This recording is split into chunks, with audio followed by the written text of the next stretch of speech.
First at 4, our chilly spring is finally warming up way up. We are getting close to 90 degrees. Find out just how close and what's next. Paula. Inserting an empathy chip into young people before they have an opportunity to grow up and believe that people who are different from them don't matter. It's all part of a very interesting field trip we got a chance to attend today.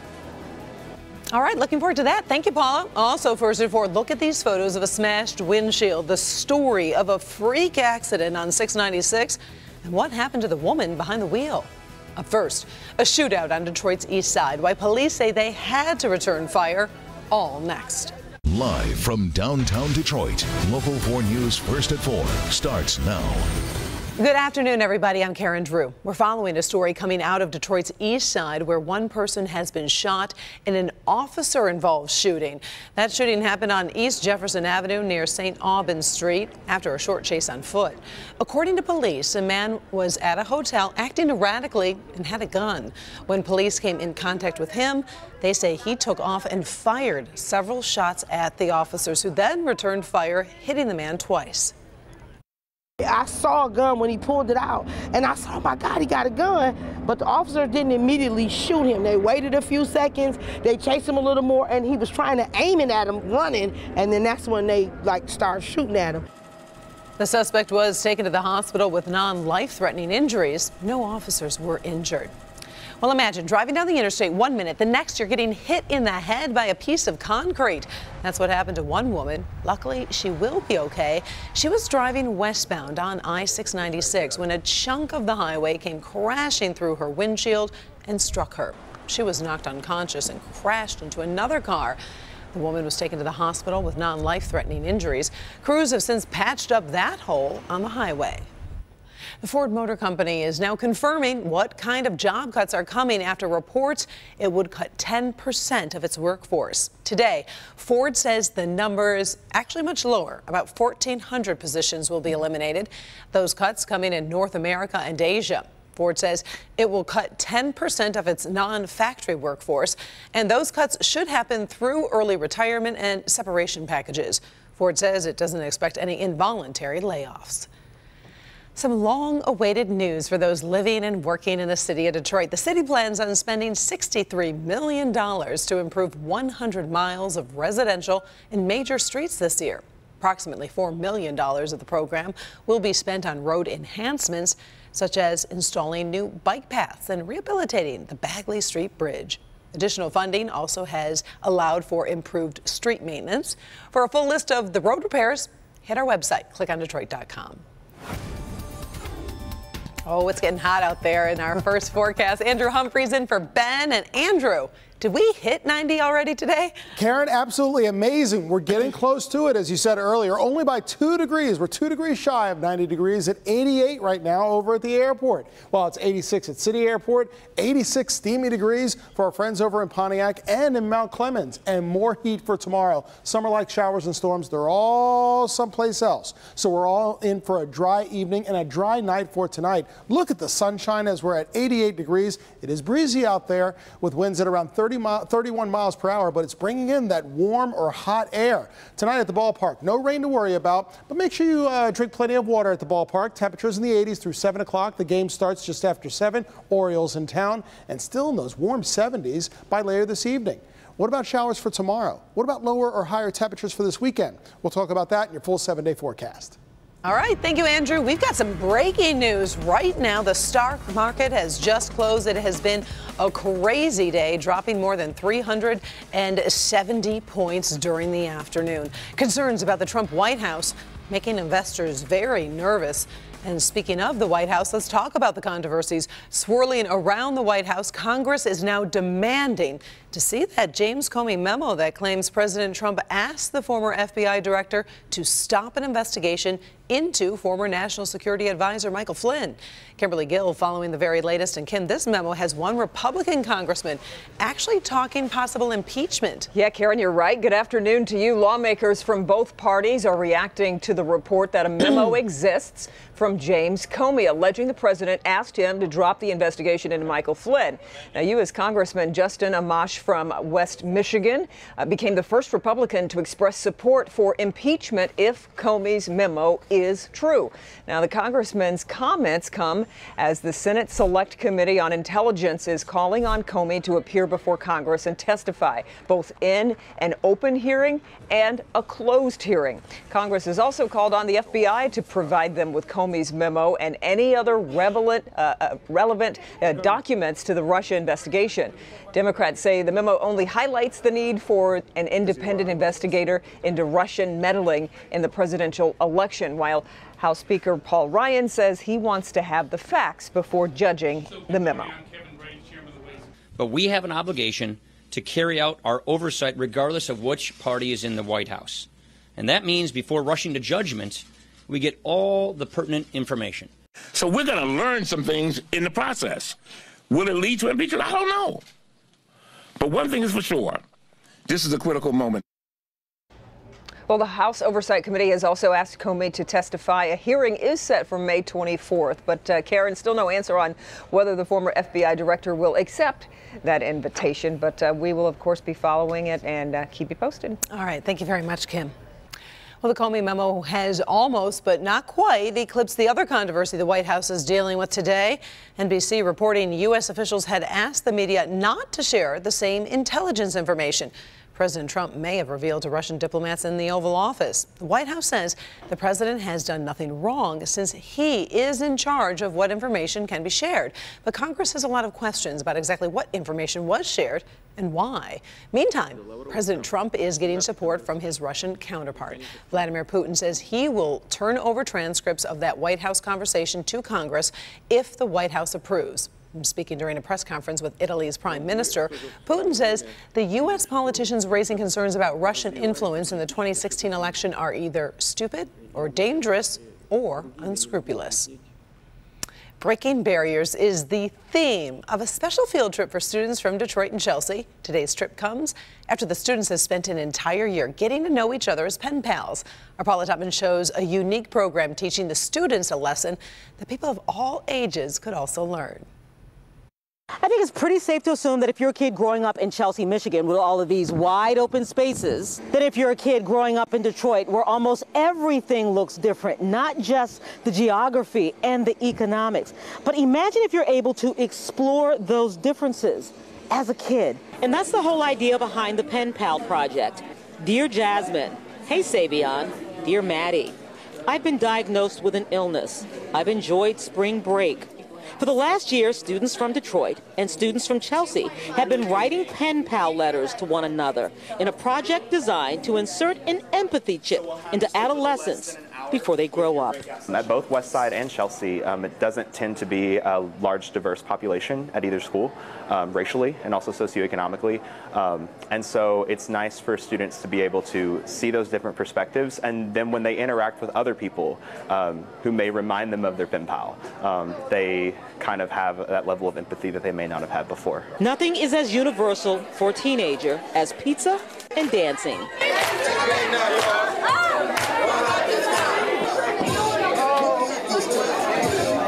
The project is called Breaking Barriers and is the brainchild of two teachers who went to grad school together. One teaches in Chelsea, the other in Detroit. And they decided to start a project with their students, integrating their thoughts and ideas with letters. And then today, the students themselves. I'm actually going to Eastern College next year. Yeah, at the school, I'll probably practice a football practice. Participants were placed in breakout groups. I mean, they live far from their school. Like, some of them live 20 miles away.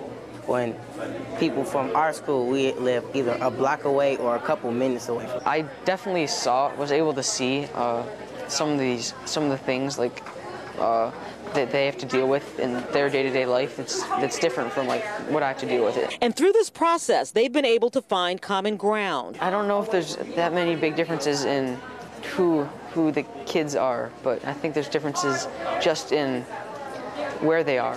Me and my pen pal like the same thing. And the beauty and the simplicity is as simple as this pen pal letter. Dear Faith, can't wait to meet you. Mohammed. It shows that if you're a kid from Detroit or a kid growing up in Chelsea, Michigan, I think you realize you're really just a kid. And then when you grow up to be an adult, you realize that even though people grow up differently than you, you're really not that different at all. Paula Topman, Local 4. A very good lesson. Thank you, Paula. Still to come in today's trending stories, a royal romance and a dating disaster. I'll tell you why one man is suing the woman he brought to a movie. Some of you might have the same pet peeve. Dr. McGeorge? Well, Karen, in Good Health, the ugly truth about swimming and personal hygiene. A new survey shows many of your friends are jumping in the pool when they shouldn't be. I'll explain. Up first, this video is getting a lot of attention online. The violence that's caused an international incident surrounding the visit of Turkey's president. Coming up all new on Local 4 News at 5 and 6. From the training room to hitting the streets, a Northville Township police officer, first day on the job, first call on the job, and he helps save a life. Crazy that would be the first one I go to, but as you know, you never know what's going to happen. More from our talk with that officer about his first call on the job, plus more on how a local business donated a key piece of equipment to help that officer in a big-time way. All right, what a story. Look forward to that. Thank you, Sean. First at 4, we're on top of stories making headlines around the world and across the country. The U.S. State Department is raising concerns about this violence during a protest at the Turkish embassy in Washington, D.C. The president of Turkey was visiting the White House Tuesday. Protesters are unhappy with his policies in his country, Syria, and Iraq. Things got violent. 11 people were hurt. 2 arrests were made. Although it appears that bodyguards for the Turkish president were involved in the melee, they were not arrested. An investigation continues. Back here at home, U.S. soldier Chelsea Manning is now out of prison. Manning served 7 years for illegally leaking thousands of diplomatic cables and military files to WikiLeaks. A U.S. Army spokesperson confirmed that she left Fort Leavenworth military prison in Kansas this morning. The controversial decision to release Manning early from a 35-year sentence was one of President Obama's final acts in office. Today, millions of Americans are on the lookout for more severe weather after powerful tornadoes left destruction like this in 5 states. Powerful storms ripped through the plains and Midwest from Texas to Wisconsin. At least 2 deaths are blamed on those storms. Dozens are injured. In Elk City, Oklahoma, about 100 homes are either damaged or destroyed, and 1 woman had to be rescued from her home.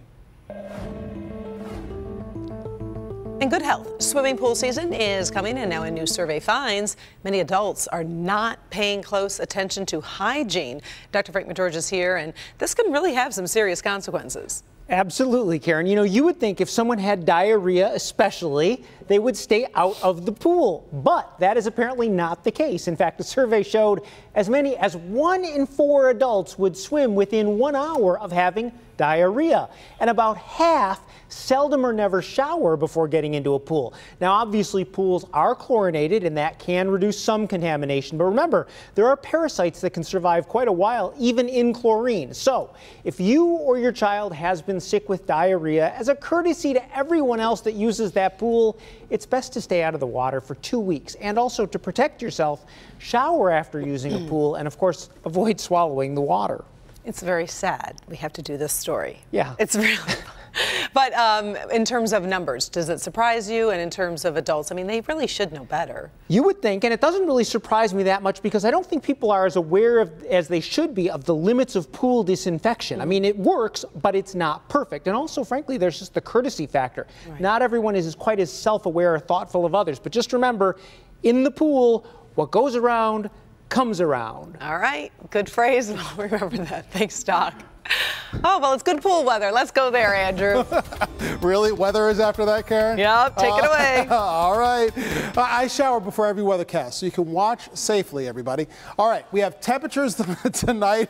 Stage person is laughing. That's good. All right, we got temperatures tonight that will be in the warm zone, everyone. We've got temperatures that will only be in the 70s overnight. So tonight, certainly a good night to test out those air conditioners. Temperatures only down to about 70 or 72 degrees here in the metro zone. South of 94, same deal. Onstead, maybe around 60. 69.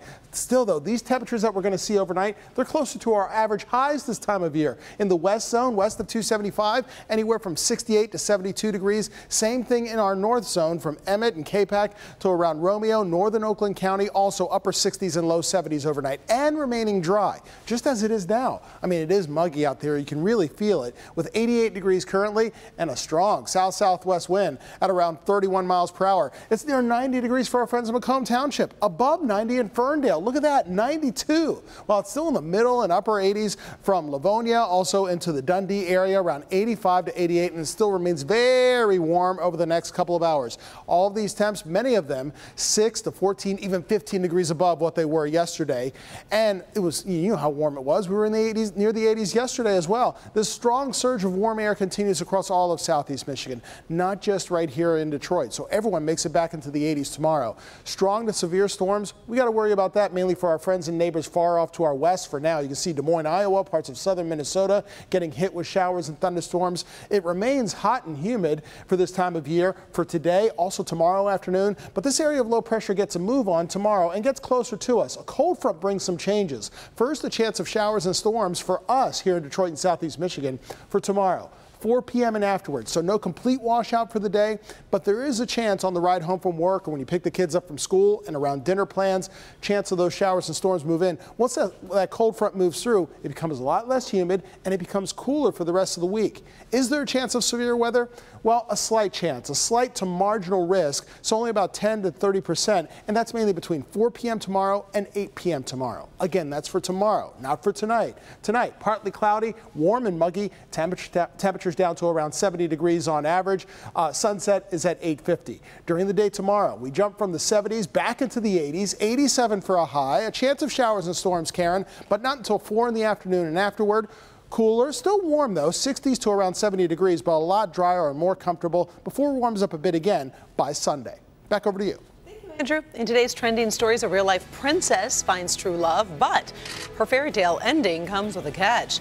What she has to give up for the man she loves. Up first, talk about a bad date. A Texas man invites a woman to a movie, and now he's suing her. So what did she do that drove him so crazy? That story is coming up. All right, let's talk about today's trending stories. Talk about a bad date. USA Today has the story of a Texas man actually suing his date for texting during the showing of the new Guardians of the Galaxy movie. He's asking for $17.31, which is the price of his ticket. He says he kept complaining about her texting and she left, stranding him at the movie theater. He has filed suit. She can't believe it. His date has released a statement saying in part, quote, "I feel sorry that I hurt his feelings badly enough that he felt he needed to commit so much time and effort into seeking revenge. I hope one day he can move past this and find peace in his life." Well, this story is also trending today. There is a new fairy tale making news in Japan, but this princess has to give up her royal title for love.